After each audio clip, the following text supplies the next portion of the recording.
Hi, welcome back. எல்லாம் எப்படி இருக்கீங்க? எல்லாம் சுகமாக இருக்கீங்களா? நாங்களும் இங்கே நல்லா இருக்கோங்க, அல்ஹம்துலில்லாஹ். பின்ன எல்லோரும் இன்றைக்கி சஹர் வச்சிட்டிங்களா, நோன்பு வச்சிட்டிங்களா? நாங்களும் இங்கே எல்லாம் நோன்பு வச்சுருக்கோங்க. எல்லாத்துக்கும் ரம்ஸான் வாழ்த்துக்கள்.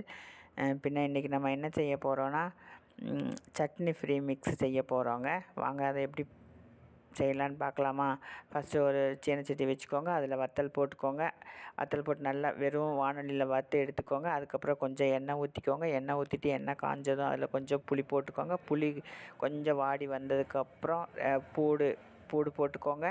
அதுவும் கொஞ்சம் வாடி வரட்டுங்க. வாடி வந்ததுக்கப்புறம் சுக்கு போட்டுக்கோங்க. சுக்கும் நல்லா வாடி வரட்டும். சுக்கும் நல்லா வாடி வந்ததுக்கப்புறம் எடுத்துருவோம். எடுத்துட்டு அது நல்லா சூடு ஆறட்டும். ஆறினதுக்கப்புறம் ஒரு மிக்ஸி ஜாரில் வத்தல், புளி, சுக்கு, பூடு எல்லாம் போட்டு கொஞ்சம் நம்ம ஒரு சுற்றிட்டு வந்துடலாம். நான் ஒரு சுற்றிட்டு வந்துட்டேங்க. இதில் இப்போது கழுவி நல்லா காய வச்ச கருவேப்பிலை எடுத்துக்கோங்க. கருவேப்பிலை இதில் போட்டுக்கோங்க. போட்டுட்டு நல்லா பொரிகடலை இருக்குல்ல, பொரிகடலை அதில் போட்டுக்கோங்க. போட்டுட்டு நல்லா ஃபைன் பவுடராக அரைச்சிட்டு வந்துடுங்க. அரைச்சிட்டு வந்துட்டேங்க. அதையும் மாற்றி வச்சுக்கலாம். அப்புறம் ஒரு சின்ன ஜார் வச்சுக்கோங்க. ஜார் வச்சுட்டு அதில் கொஞ்சம் நிலக்கடலை போட்டுக்கோங்க. அதையும் போய் ரொம்ப சூடு இல்லாமல் மிக்சியில் விப்பர் பட்டனில் கொஞ்சம் கொஞ்சமாக போட்டு திரிச்சிட்டு வந்துக்கோங்க.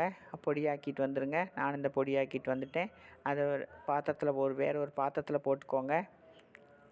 பொரிகடலை பொடி, நிலக்கடலை பொடி எல்லாத்தையும் போட்டுக்கோங்க. அதில் கொஞ்சம் உப்பு போட்டுக்கோங்க. அதை நல்லா கலந்து விடுங்க. இந்த வீடியோ பிடிச்சிருந்துச்சின்னா ஒரு லைக், ஒரு ஷேர், ஒரு கமெண்ட், ஒரு subscribe. Okay, thank you. Thanks for வாட்சிங். ஒரு சின்ன சட்டி அடுப்பில் வச்சுக்கோங்க.